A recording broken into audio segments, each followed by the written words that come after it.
Bonsoir à tous, très heureux de vous retrouver sur ce plateau. Soyez les bienvenus aux Échos du Vatican.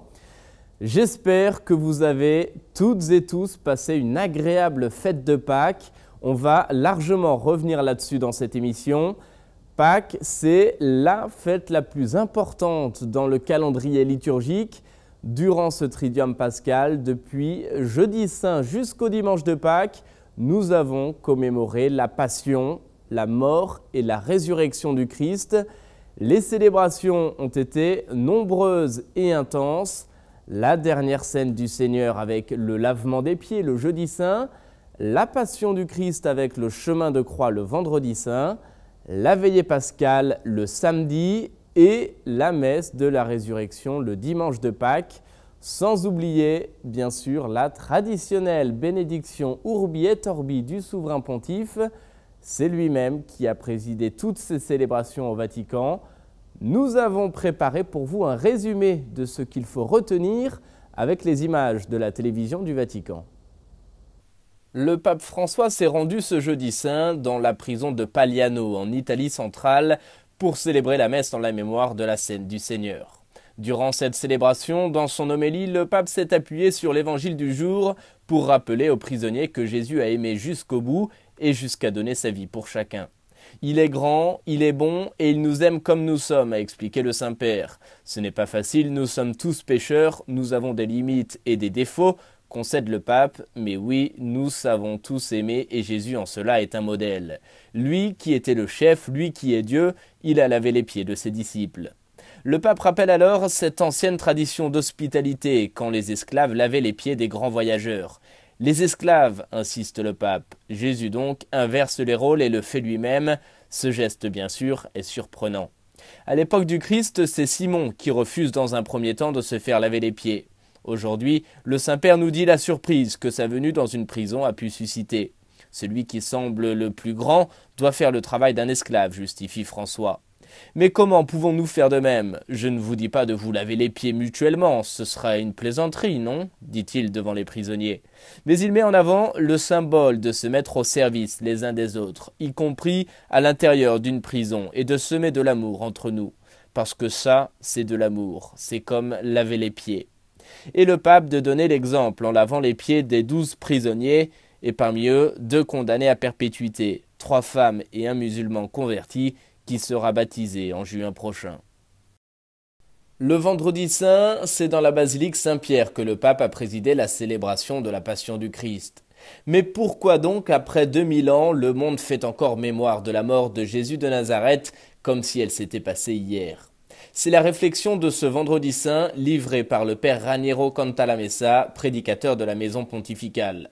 Il a expliqué dans son homélie que la mort du Seigneur a changé pour jamais le visage de la mort en lui donnant un sens nouveau. Si le Christ est en effet ressuscité d'entre les morts, son cœur l'est aussi. Celui-ci vit, comme tout le reste de son corps, dans une autre dimension, réelle bien que mystique, a souligné le père Cantalamessa.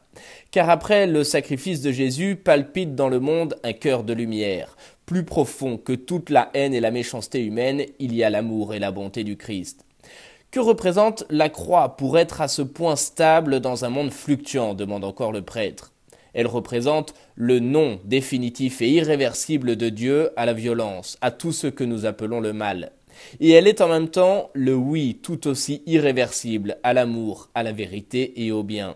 Non au péché, oui aux pécheurs. Non à cette réalité parasite, fruit de nos passions et de l'envie du diable, et oui à la créature de Dieu qui conserve sa dignité. La croix, c'est la proclamation vivante que la victoire finale n'appartient pas à ceux qui l'emportent sur les autres, mais à ceux qui l'emportent sur eux-mêmes. Non à ceux qui font souffrir, mais à ceux qui souffrent. En regardant la croix, a-t-il conclu, disons du plus profond de notre cœur, « Mon Dieu, aie pitié de moi, pécheur ». Vendredi saint toujours, peu après 21h, dans la nuit romaine, le Saint-Père a présidé le traditionnel chemin de croix au Colisée. Cette année, les méditations des 14 stations ont été préparées par une bibliste française, Anne-Marie Pelletier, qui a souhaité dans ses réflexions mettre en évidence la présence féminine, le drame de la guerre, celui des migrants, des familles lacérées et des enfants abusés. Au terme des 14 stations, au pied de la croix, François a élevé sa prière au Christ crucifié, les yeux remplis de honte et le cœur plein d'espérance. La honte, a dit le Saint-Père, face à toutes ces images de dévastation, de destruction et de naufrage qui sont devenues ordinaires. La honte aussi pour le sang innocent versé chaque jour de femmes, d'enfants, de migrants et de personnes persécutées pour la couleur de leur peau, pour leur appartenance ethnique, sociale et pour leur foi. Honte aussi pour toutes les fois où nous avons lâchement fui nos responsabilités. Honte pour notre silence face à l'injustice. Honte enfin pour les évêques, les prêtres, les consacrés qui ont scandalisé et blessé l'Église. L'espoir, poursuit le pape dans sa prière, que nos trahisons ne nous éviteront pas la miséricorde de Dieu. L'espoir que la croix transforme nos cœurs endurcis en cœurs de chair capables de rêver, de pardonner et d'aimer. L'espoir que l'Église essaiera d'être la voix qui crie dans le désert de l'humanité. L'espoir enfin que le bien vaincra malgré sa défaite apparente. En conclusion, a demandé le pape à la fois honteux et rempli d'espérance, nous te demandons de nous laver dans le sang et dans l'eau qui coule de ton corps transpercé. Nous te demandons de ne jamais avoir honte de ta croix, de ne jamais l'instrumentaliser, mais de l'honorer et de l'adorer parce qu'elle nous a montré la monstruosité de nos péchés et la puissance de ta miséricorde.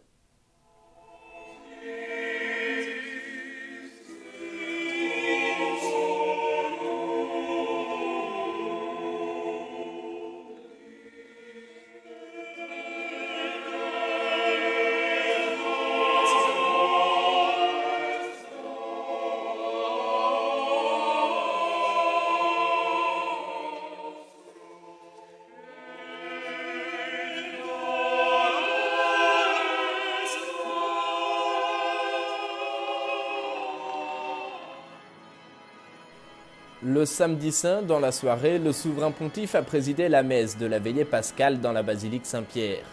Au cours de cette célébration, les fidèles sont d'abord plongés dans l'obscurité. Il y a le rite de la lumière, puis l'entrée de la procession dans la basilique, plongée dans la pénombre et le silence. L'obscurité au début de cette cérémonie veut faire mémoire du passage des ténèbres à la lumière. Au cours de la célébration, dans son homélie, le pape a essayé d'imaginer les femmes qui allaient visiter le tombeau de Jésus, mort le vendredi saint. Si nous faisons un effort d'imagination, a-t-il dit, dans le visage de ces femmes, nous pouvons trouver les visages de nombreuses mères et grand-mères, le visage d'enfants et de jeunes qui supportent le poids et la douleur de tant d'injustices si inhumaines. Et le pape de comparer ces visages avec ceux qui souffrent, ceux qui sentent la douleur de la misère, la douleur de l'exploitation et de la traite, ceux qui font l'expérience du mépris parce qu'ils sont immigrés, orphelins de patrie, de maison, de famille, ceux dont le regard révèle la solitude et l'abandon. Les visages aussi de femmes, de mères qui pleurent en voyant que la vie de leur enfant reste ensevelie sous le poids de l'égoïsme quotidien qui crucifie et ensevelit l'espérance de beaucoup. Dans leur douleur, ces femmes qui vont au tombeau voient leur dignité crucifiée. Et pourtant, la vie arrachée, détruite, annihilée sur la croix, s'est réveillée et arrive à frémir de nouveau. Le fait que le ressuscité frémit s'offre à nous comme un don, comme un cadeau, comme un horizon, a-t-il martelé. Et il nous est demandé de leur donner à notre tour comme force transformatrice, comme ferment d'une nouvelle humanité. Et le Saint-Père d'appeler chacun à se mettre dans les pas des femmes de l'Évangile. Allons avec elles annoncer la bonne nouvelle, le Seigneur est vivant, il veut ressusciter ces visages qui ont enseveli l'espérance, les rêves et la dignité. Pour le dimanche de Pâques, une foule immense était rassemblée sur la place Saint-Pierre, une messe très solennelle et recueillie pour célébrer la résurrection du Christ. Dans une homélie improvisée, le pape s'est attardé sur cette annonce de la résurrection que l'Église répète avec joie depuis 2000 ans. Pierre, Jean et les saintes femmes sont allés au tombeau, le cœur serré par la tristesse, la confusion et la défaite, car Jésus était mort, jusqu'à ce que l'ange leur dise « Il n'est pas ici, il est ressuscité ». Mais si le Seigneur est ressuscité, pourquoi tant de mauvaises choses? Pourquoi les maladies, le trafic d'êtres humains, l'esclavage, la destruction, les mutilations, la vengeance, la haine? Où est donc le Seigneur? S'est interrogé le pape. La souffrance, a-t-il dit, demeure un mystère. L'Église, a-t-il poursuivi, continue de dire « Jésus est ressuscité. Ce n'est pas une invention, ce n'est pas une fête avec des fleurs, c'est le mystère de la pierre rejetée qui finit par devenir le fondement de notre existence. C'est ce qu'a affirmé le souverain pontife en se référant à un verset du psaume 117 « La pierre qu'ont rejetée les bâtisseurs est devenue la pierre d'angle ». Dans cette culture du rejet, où tout ce qui n'est pas utile est mis de côté, cette pierre rejetée est source de vie. Et nous, petits cailloux sur cette terre de douleur, avec la foi en Jésus ressuscité, nous devons regarder au-delà et ne pas nous renfermer sur nous-mêmes, car les petits cailloux ont un sens près de cette pierre angulaire qu'est le Christ. Il ne s'agit donc pas d'évacuer les problèmes du quotidien, mais plutôt de se dire tout simplement « Je ne sais pas pourquoi cela arrive, c'est un mystère, mais ce dont je suis sûr, c'est que le Christ est ressuscité et je parie sur cela. » Il n'y a pas un mur, mais un horizon qui s'ouvre devant toi, a insisté le pape, avant de conclure « Rentrez chez vous et répétez dans votre cœur, le Christ est ressuscité. » À l'issue de la messe de Pâques, après avoir fait le tour de la place Saint-Pierre en papamobile pour saluer les fidèles, le pape a prononcé la traditionnelle bénédiction Urbi et Orbi à la ville et au monde pour que la résurrection du Christ soit un signe de paix pour tous les peuples. Depuis la loggia de la basilique Saint-Pierre, le Saint-Père a d'abord expliqué que Pâques n'est pas la commémoration d'un événement du passé, mais cette fête, a-t-il assuré, nous rappelle que Jésus prend sur ses épaules beaucoup de nos frères et sœurs opprimés par le mal sous différentes formes. Il a évoqué la Syrie martyrisée, victime d'une guerre qui ne cesse de semer l'horreur et la mort. Il a également cité plusieurs nations africaines, le Soudan du Sud, le Soudan, la Somalie et la République démocratique du Congo, qui souffrent de conflits qui se perpétuent, aggravés par la très sérieuse famine qui frappe certaines régions d'Afrique. François a aussi appelé à la lutte contre la corruption en Amérique latine ou encore à la paix en Ukraine et s'est une nouvelle fois inquiété du chômage de masse qui touche de nombreux jeunes sur le continent européen. Enfin, évoquant la date commune cette année de la fête de Pâques pour toutes les églises d'Orient et d'Occident, l'évêque de Rome s'est réjoui que d'une seule voix dans chaque partie de la terre résonne l'annonce la plus belle, le Seigneur est vraiment ressuscité comme il l'avait dit. Lui, qui a vaincu les ténèbres du péché et de la mort, a conclu le pape, qu'il donne la paix à notre temps.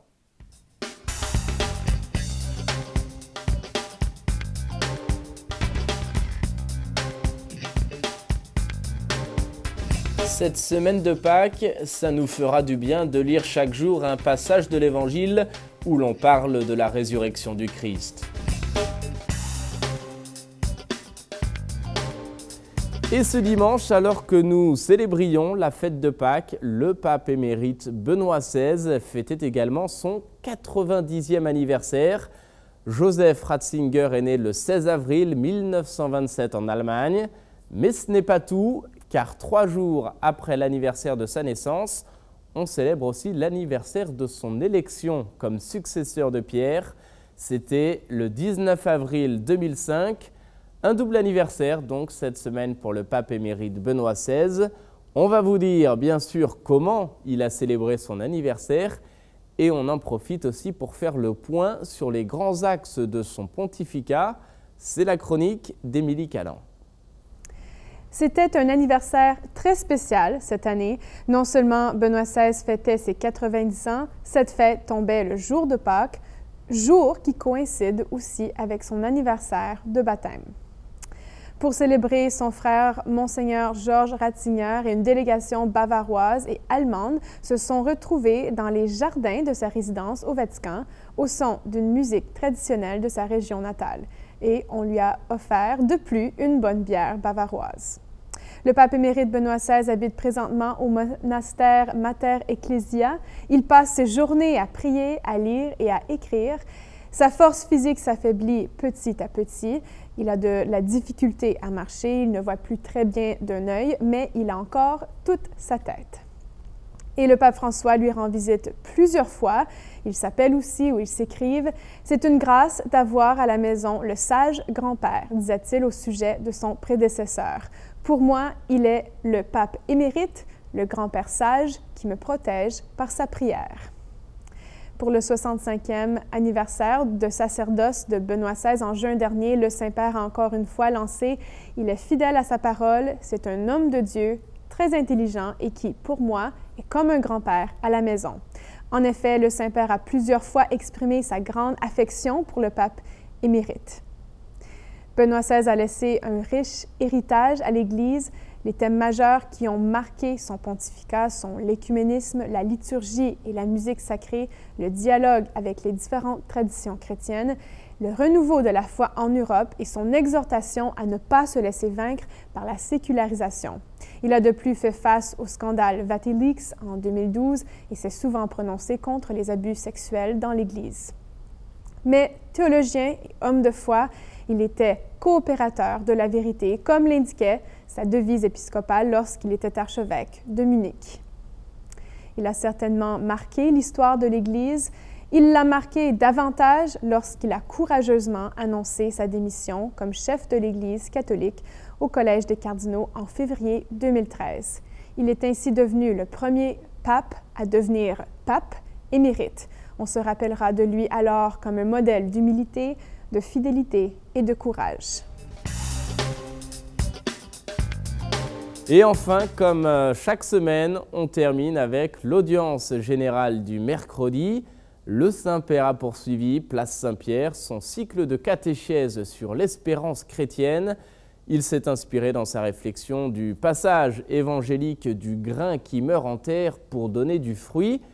Eh bien, Jésus aussi, a dit le pape, est venu sur terre pour apporter une nouvelle espérance.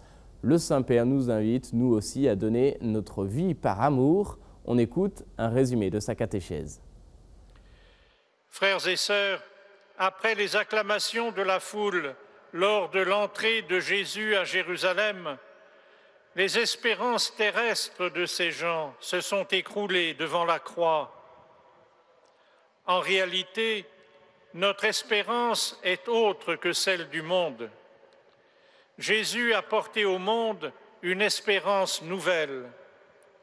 Comme le grain de blé tombé en terre meurt et porte beaucoup de fruits, c'est au plus profond de l'abaissement de Jésus, qui est aussi le sommet de l'amour, qu'a germé notre espérance. Elle a germé par la force de l'amour.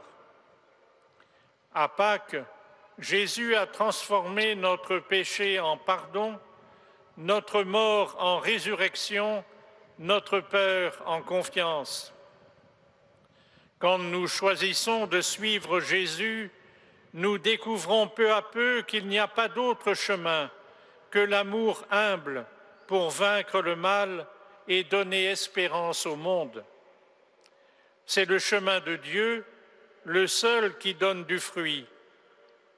Certes, cet amour passe par la croix, le sacrifice, comme pour Jésus. La croix est le passage obligé, mais ce n'est pas le but. Le but, c'est la gloire, comme nous le montre Pâques. L'amour fait naître la vie et donne sens à la souffrance. L'amour est le moteur qui fait progresser notre espérance.